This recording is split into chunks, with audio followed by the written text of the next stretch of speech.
হুমায়ুন কবির কে এসে তাদের পরিচয় হবে বিজেপি না তৃণমূল কোন নেতা 4-5 বছর আগে বিজেপি ছিল, এখন তৃণমূল আছে, এটা ঠিক করুক আগে। হিন্দু হয় কি মুসলমান হয় তাকে ঠিক করুক, বিজেপি থাকবে না তৃণমূলে যাবে, না তৃণমূল থাকবে না বিজেপি থাকবে। এদের নিয়ে প্রশ্ন কম কেন? এটা সব ভাড়ায় খাটে। এখন কার ভাড়া কাটছে জিজ্ঞেস করো, শুভেন্দুরের ভাড়া কাটছে না মমতার ভাড়া কাটছে? মুখ্যমন্ত্রী বলছেন বাইরে থেকে জঙ্গি এসে সেন্টার না পায়, পুলিশ দেখে বাইরে থেকে যাতে জঙ্গি তৃণমূলকে রাম না, তৃণমূল প্রত্যেক হচ্ছে জঙ্গি সংগঠন হয়ে গেছে। প্রতিদিন তৃণমূলকে খুন করছে। মালদা খুন করেনি, পঞ্চায়েত উপপ্রধান ইসলামপুরে খুন করেনি। আর এখানে দাঁড়িয়ে মুর্শিদাবাদের দাঙ্গার পরে বিজেপি তৃণমূল দুজনেই বললো বাইরে থেকে এসে লোকে করেছে, বাংলাদেশে এসে করেছে। দেখবে বিজেপি তৃণমূল এক ভাষায় কথা বললো, অথচ দেখা যাচ্ছে এখন কারা করেছে। তার মানে তৃণমূলকে বাঁধতে চাইছে, বিজেপিও তৃণমূলকে বাঁধতে চাইছে। এই জন্য তারা হিন্দু মুসলমান করছে, নাহলে ভারত বাংলাদেশ করছে, নাহলে ভারত পাকিস্তান করছে। তৃণমূলকে উচিত এই যারা মূল যারা দায়ী, তারা আমরা বলেছিলাম, জ্যোতি বসু বলেছেন, যারা সরকার যদি না চায় তাহলে দাঙ্গা হয় না। সরকার চেয়েছে। আবার উল্টো দিকে সন্ত্রাসবাদীরা যে হামলা করেছে পাহেলগাঁওতে, তখনও আমাদের বিদেশ সচিব বলেছেন যে তারা চেয়েছিল এই যে ধর্মের নাম করে পুচকে মারা বলে এত বিখ্যাত হলো কেন? কারণ তারা চেয়েছিল যে গোটা দেশে যাতে দাঙ্গা হাঙ্গামা বেড়ে যায়। আবার দেখা গেল কিছু মিডিয়া চ্যানেল আর আরএসএস, সংঘ পরিবার, সাম্প্রদায়িক শক্তি, তারাও নেমে পড়লো এটা যাতে হিন্দু মুসলমান করা যায়। তাহলে কার উদ্দেশ্যে কে কাজ করছে, কোনটা তৃণমূলের, কোনটা বিজেপির, কোনটা জঙ্গির, কোনটা বজরংদলের, কোনটা আরএসএস বোঝা যাচ্ছে না। অপারেশন সিন্দুরের যে সাফল্য, সেটা নিয়ে গ্রামে গ্রামে প্রচারের কথা বলছেন না? ওরা গোটে পোস্টারই করতে পারতো অপারেশন সিন্দুর, শুধু আর্মিকে দিয়ে করেছে বলে। তাহলে তো কমলফুলের ছাপ লাগিয়ে দিয়ে করতে পারতো। দেশের জন্য, দেশের নিরাপত্তার প্রশ্ন একটা বড় প্রশ্ন। সেখানে নিরাপত্তা বিঘ্নিত হয়েছে। সন্ত্রাসবাদীরা দেশের মধ্যে ঢুকে হামলা করার সুযোগ পেল, নিরাপত্তা কোথায় গাফিলতি ছিল, আজ পর্যন্ত দেশের পার্লামেন্টকে, দেশের সরকারকে, সরকারি বৈঠককে বা জনগণকে বিজেপি জানালো না, সরকার জানালো না। কেন জানালো না? আর এখন আমাদের বিমান বাহিনী, আমাদের সেনাবাহিনী যা করেছে, এখন মোদী নিজে মিলিটারি অফিসার সেজে ছবি লাগিয়ে, কাটআউট লাগিয়ে ভোটের প্রচার করছেন।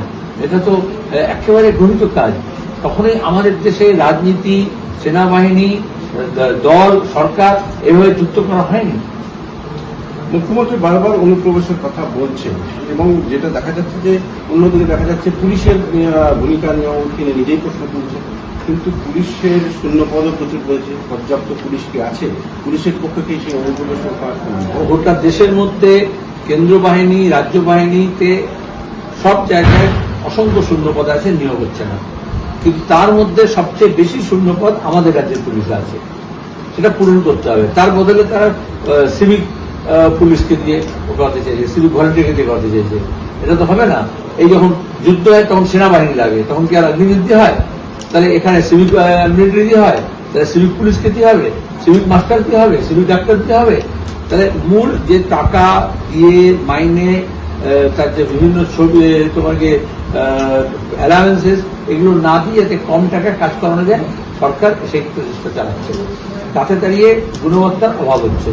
উল্টো দিকে মুখ্যমন্ত্রী এখনো বিরোধী নেত্রীর মতো সবসময় অন্যদেরকে দোষ দিচ্ছেন।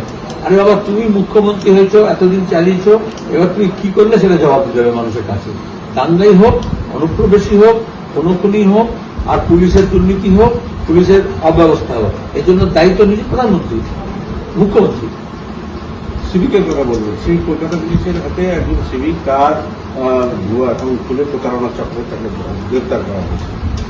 জায়গায় জায়গায় সিভিকের বিরুদ্ধে এই ধরনের বিভিন্ন অভিযোগ হচ্ছে। শুধু সিভিক কেন, তুমি দেখবে গত 1 মাসের মধ্যে ডাকাতি ধরা পড়েছে, চুরি ধরা পড়েছে, তারপরে তোমার পাসপোর্ট কেলেঙ্কারি ধরা পড়েছে, তারপরে হচ্ছে এই যে এখন যা তুমি বললেন, সব ক্ষেত্রে দেখা যাবে পুলিশ ইনভলভ আছে।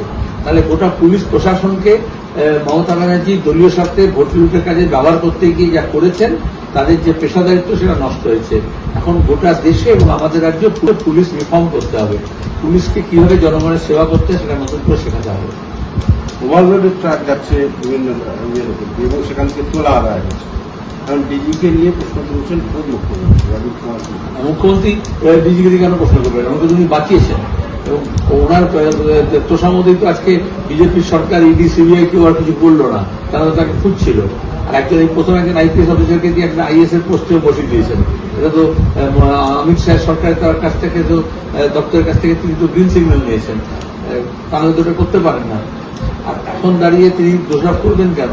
আমাদের দেশে রাজ্যে 2 চাকা 4 চাকা 6 চাকা 8 চাকা থেকে 32 টাকা সব রেট বাড়া আছে, এবং সেটা হচ্ছে একেবারে সিভিক ভলান্টিয়ার থেকে আরম্ভ করে এসপি, ডিআইজি, আইজি হয়ে সেটা কালীঘাটে যায়, আসলে কৃষি ব্যাপকে জমা করে টাকাগুলো। বালি পাচারের টাকা হোক, বালির বড় বড় গাড়ি হোক, বা কয়লার ডাম্পার হোক, বা কয়লা পাচারের টাকা হোক, এই সব তুমি দেখলে মনে হবে একজন সিভিক ভলান্টিয়ারকে দিয়ে তুই কান ধরে উদ্ঘাটন করে দিই, কিন্তু আদতে তো এই সব টাকা দিয়ে গিয়ে পৌঁছচ্ছে কালীঘাটে। এই জন্য আমরা বলেছিলাম যে ইডিসিবিল একবার কালীঘাটে পৌঁছতে হবে, সেটা তো পৌঁছচ্ছে না। এবার একটু অন্য প্রসঙ্গ, সেটা হচ্ছে যে মালদা জেলার ক্ষেত্রে দেখা যাচ্ছে যে জনসংখ্যা এবং ভোটারের মান, যেহেতু সেন্সাস 2011 হয়নি, কিন্তু একটা প্রজেক্ট রিপোর্ট তৈরি হয়েছে যেটার উপর ভিত্তি করে সরকার তার কাজকর্ম করে। সেই প্রজেক্ট রিপোর্টে দেখা যাচ্ছে জনসংখ্যা এবং যে ভোটার 21-এর সঙ্গে এখানে তারতম্য বিশাল বিস্তর। তাহলে যেটা বলা হচ্ছে যে 19 তারিখ মালদাতে হচ্ছে, তাহলে সেই তারতম্যটা কি? তাহলে এখন তো বোঝা যাচ্ছে প্রথম মোদী সরকারের সবচেয়ে বড় অপদার্থতা হচ্ছে সেন্সাস কেন হলো না। ইংরেজ জমানায় 1871 থেকে প্রত্যেক 10 বছর অন্তর সেন্সাস হয়েছে। যুদ্ধ হলো, একটু পেছিয়েছে, দাঙ্গা হলেও, আসাম সমস্যা, কাশ্মীর সমস্যা হলেও সেই প্রদেশে কিছু হয়নি। কিন্তু এখন দাঁড়িয়ে এত সুশাসন চলছে, তাহলে সেন্সাস হলো না কেন? এই তোর মিডিয়া এবং সরকার সমস্ত স্ট্যাটিস্টিককে ভেঙে দিয়ে খাতা বই ছাড়া প্রজেকশন বলে যা কিছু বলতে পারে। আসলে জনসংখ্যাটা হিসেবটা হবে, জনগণনা হবে, তবে তো কেন জনগণনা হলো না? জনগণনা না হলে তুমি যাই সংখ্যা বলবে সেটা অবিশ্বাস্য। আর 2 হচ্ছে শুধু মালদা কেন, গোটা দেশে ভোটার লিস্ট নিয়ে এখন অভিযোগ উঠছে। আমরা দীর্ঘদিন ধরে বলেছি আমাদের রাজ্যে এখন দেখা যাচ্ছে হরিয়ানার ভোট, মহারাষ্ট্রের ভোট, দিল্লি ভোটের পরে যে ভোটার লিস্ট আর মানুষের মধ্যে অনেক তফাৎ আছে। সেখানে দাঁড়িয়ে ইলেকশন কমিশন তাদের যে দায়িত্ব একটা ত্রুটিমুক্ত ভোটার লিস্ট করা, সেখানে দাঁড়িয়ে ব্যবধানটা তুমি বুঝবে কি করে? তোমাকে সংখ্যা নেই, মন করার সংখ্যা নেই বলবে কি? আগে তো সেন্সাস রিপোর্ট দাও, তারপরে কথা বলো। সরকারি একটা তো কোনো সরকারি রিপোর্ট মিথ্যে কথা যদি করি, পেশায় যদি করি, আগে সেন্সাস করো, তারপর তো বলো তুই সেন্সাস করো নি, তা তুই এটা বলে দিলে মন করার কথা। প্রথম কথা হচ্ছে সেন্সাস কেন না তার জবাব দিতে হবে। তারপরে সরকার তার সেন্ট্রাল গভর্নমেন্ট এবং স্টেট গভর্নমেন্ট তার স্ট্যাটিস্টিক্স উপর তুলে দিয়েছে।